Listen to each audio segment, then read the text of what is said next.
Sukrin, salah seorang korban selamat ledakan sumur minyak di Blora pada 17 Agustus kemarin, pasrah saat ditemui di Rumah Sakit Sarjito, Yogyakarta. Ia kehilangan mertua, saudara dan seorang tetangga akibat ledakan sumur minyak ilegal tersebut. Sementara istri dan anaknya terluka bakar serius. Sang istri alami luka bakar 76% dan anaknya berusia 1 tahun 9 bulan menderita luka bakar 63%. Mana ya Pak? Udah nggak ada kata-kata lagi lah. Udah capek hatiku. Udah sedih banget. Yang aku bisa hanya apa? Cuma meneteskan air mata setiap hari, setiap malam. Melihat anakku yang sakit. Dan istriku yang seperti itu. Ya, harusnya itu pemerintah, sama pemerintah daerah, sama provinsi itu juga bertanggung jawab.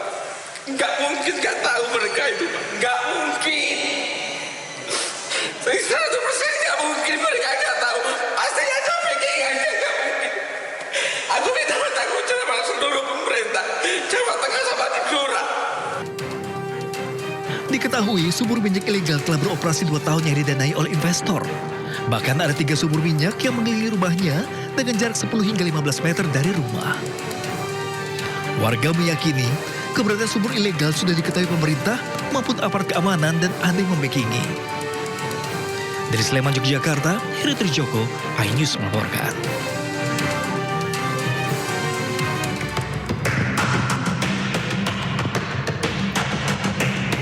Medan yang sulit membuat api yang berada di titik sumur minyak rakyat ilegal di Dukuh Gendono, Desa Gandu, Kecamatan Bogorrejo, Kabupaten Blora, Jawa Tengah masih belum bisa dipadamkan. 4 alat berat dari Dinas Pekerjaan Umum dan Penataan Ruang Kabupaten Blora juga sudah mengepung api dengan membuat tanggul mengelilingi api untuk meminimalisir gerakan api agar tidak menjalar kemana-mana.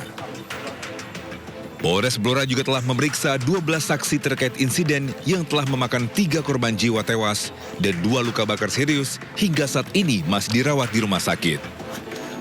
Wakapolda Jawa Tengah Brigjen Pol Latif Usman menghimbau akan menindak tegas jika ada masyarakat yang ngeyel nekat mengebor sumur secara pribadi sesuai ketentuan yang berlaku. Kita memastikan masalah keselamatan daripada warga. Nah, tadi telah diinformasikan ini memang perlu edukasi terhadap masyarakat bahwa pengeboran yang tidak melalui sesuai prosedur ini tentunya sangat membahayakan.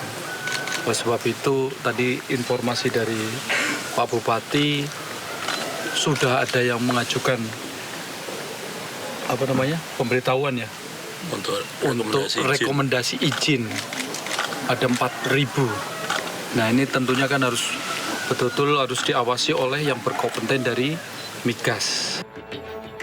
Hingga saat ini api masih belum bisa dipadamkan. Rencananya Pertamina akan menurunkan peralatan khusus untuk membantu pemadaman api dari sumur minyak rakyat ilegal yang telah memakan korban jiwa. Dari Blora, Jawa Tengah, Heri Purnomo, iNews melaporkan.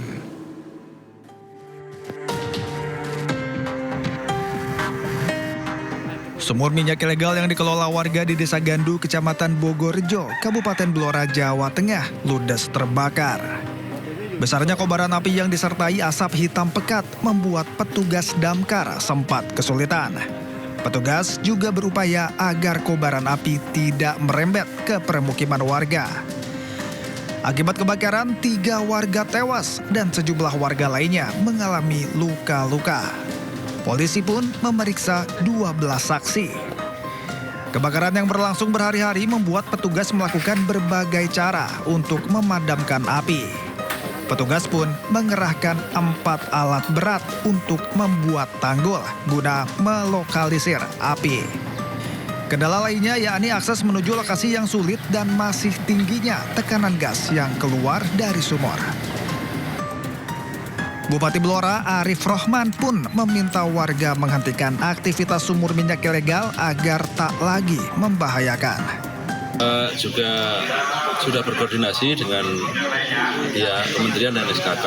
Nah, ini karena ini sumber masyarakat yang ada di sini, nanti kita minta untuk dihentikan dulu agar ini tidak dioperasikan sambil nunggu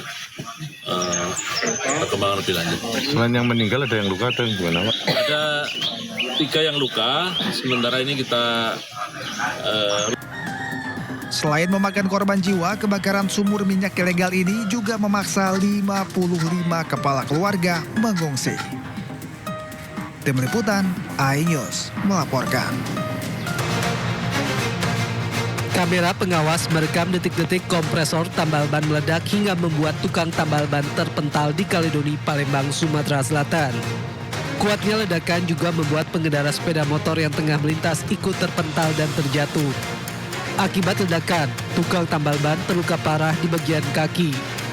Warga sekitar dibantu pengendara yang melintas langsung mengevakuasi korban ke pinggir jalan. Sebelumnya, tukang tambal ban menghidupkan kompresor untuk mengisi angin. Tak lama berselang, kompresor tiba-tiba meledak. Kompresor terlihat hancur terutama di bagian tabung pengisian angin. Sementara bagian depan atap kios tambal ban roboh akibat ledakan. Belum diketahui pasti penyebab kompresor meledak, sementara korban yang terluka parah dibawa ke Rumah Sakit Muhammad Hussein Palembang.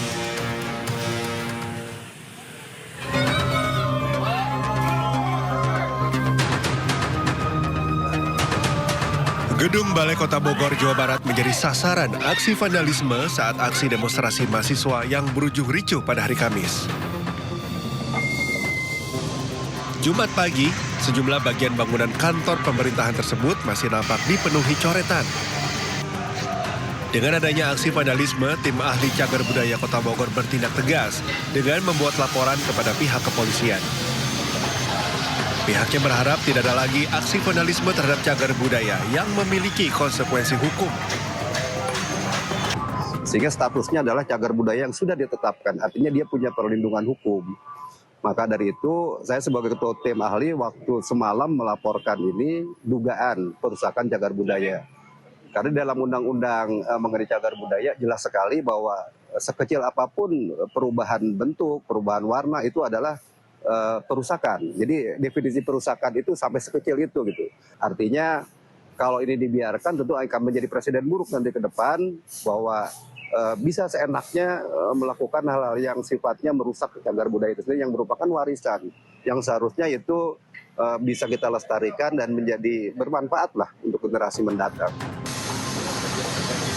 Saat ini Gedung Balai Kota Bogor telah kembali dicat putih. Diharapkan aksi serupa tak terulang dan seluruh pihak bisa turut menjaga kelestarian bangunan cagar budaya. Dari Bogor, Jawa Barat, Yasmin Atania, iNews melaporkan.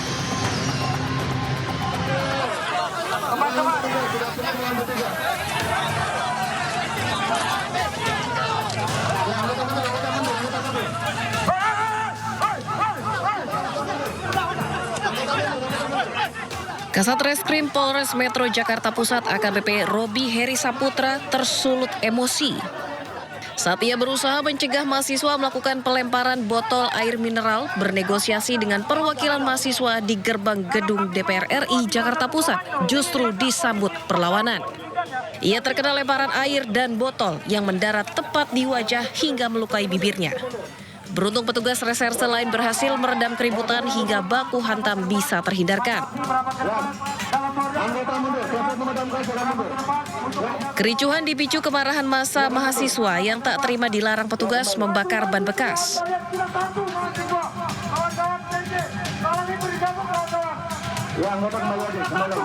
Aksi bertajuk Indonesia Sold Out ini, mahasiswa mendesak sejumlah tuntutan kepada DPR. Di antaranya tolak RUU KUHP bermasalah, tolak pasal bermasalah dalam RUU penyiaran, tolak militerisme di ranah sipil, hentikan intimidasi, kriminalisasi, dan teror terhadap gerakan rakyat.